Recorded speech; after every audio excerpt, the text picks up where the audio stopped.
Making a book is really essentially just a collection of pages. So imagine we were going to talk about all about guitars. So I'm on my course and I'm logged in as the teacher, and you can see I'm currently in edit mode.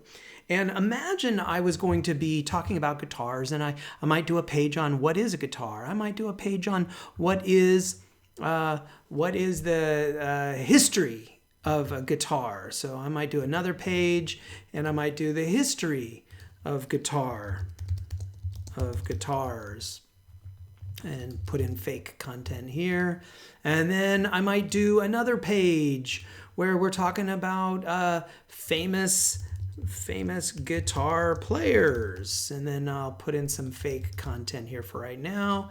And after a while, you can start to see I'm going to get this laundry list of separate individual pages. And that might be what I want. But it's possible to create a book. And a book is essentially a collection of pages. Now, unfortunately, you can't make the pages and then have second thoughts and combine them into a single book. You really have to start from that book from scratch, right? Or you can take these individual pages and start to copy and paste them into books.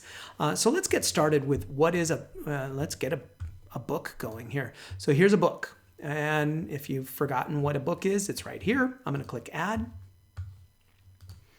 A book about guitars. All right.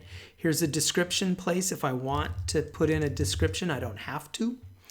There's a variety of ways we can customize this. Right now, I'm just going to leave it like this. And then let's go to save and display.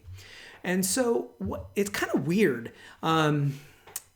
They call them chapters, but really they're pages. I prefer to think of them as pages. So this is where what is a guitar? Once you name your first page, you're going to get a whole host of new editing tools show up over here on our right side. So this is where we would put this is where we would put our content. Now this content can either be entered directly into Moodle like this, or maybe copied and pasted from a Google Doc, or it might be a link to an outside place. But this is what is a guitar. What is a guitar? All right.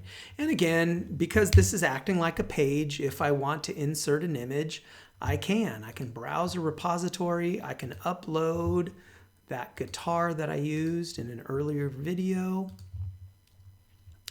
And I'm going to make it a really small guitar, so I'm just going to do that. It's a guitar, and I'm going to save that image. And there it is. There's my guitar. All right. And so a book page has all of the features of a typical page, right? And when I hit save, watch what's going to happen over here in the upper right-hand corner. I'm going to click save, and I now have a table of contents for my book.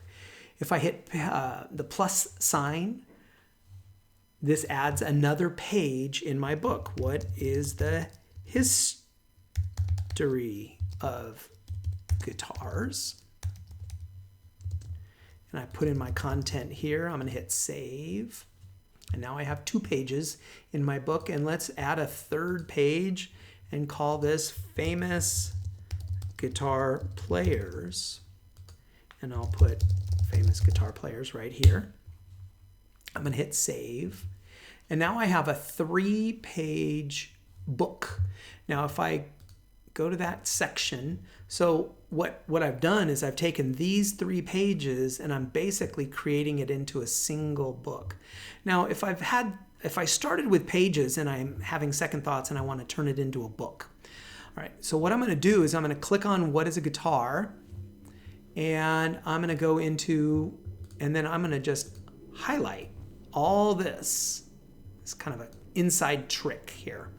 I'm going to go here, and I'm not in editing mode, notice. I'm just copying all of this, and then I'm going to go back into my book, and I'm going to edit. So I'm going to go to this what is a guitar page, and this sprocket allows me to edit any one of these individual pages. So I'm going to click on the sprocket to edit what is a guitar. And remember, I'm right here, so I'm going to delete all that. I'm going to just paste it in. Look at that.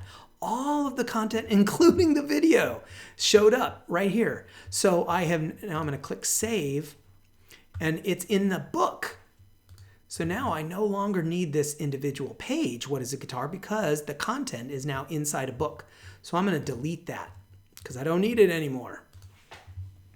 And then I'm just going to continue editing this book. And so, oops, I didn't want to edit the settings. I just wanted to edit the content. So really, let me show you what I should have done. If I want to edit the content of the book, not the settings of the book, but the content itself, I'm going to click on guitar, the book, and now I have access to edit any of these pages. If I want to rearrange the order, I can hit the up arrow or down arrow, and that will change the order of the book, and it's automatically renumbered to make everything work out. And that is a book. So the power of the book is just astronomical. It takes a bunch of disconnected pages, maybe they're all about the same topic, but then I can collect them into a single book. And it just makes for fewer links on my Moodle page.